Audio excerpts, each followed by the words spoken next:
بسم اللہ الرحمن الرحیم۔ السلام علیکم۔ حدیث نبوی ہے کہ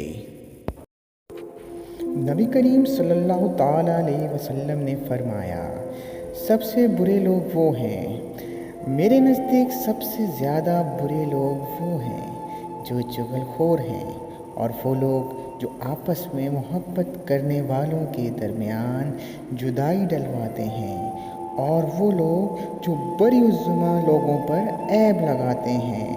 سب سے برے لوگ وہ ہیں۔ ابو ہریرہ رضی اللہ تعالیٰ عنہ کہتے ہیں کہ رسول کریم صلی اللہ تعالیٰ علیہ وسلم نے ارشاد فرمایا کہ ایک شخص دو دھاری کپڑوں میں ملوث اطراحت اور اکڑ کے ساتھ چل رہا تھا، نیز وہ ان کپڑوں کو اتنا نفیس اور برتر سمجھ رہا تھا کہ اس کے نفس نے اس کو غرور میں اور خود بینی میں مبتلا کر دیا تھا۔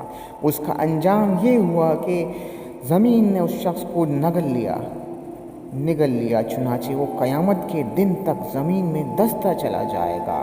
بخاری مسلم۔ یہ ہے تکبر کی چال کا انجام۔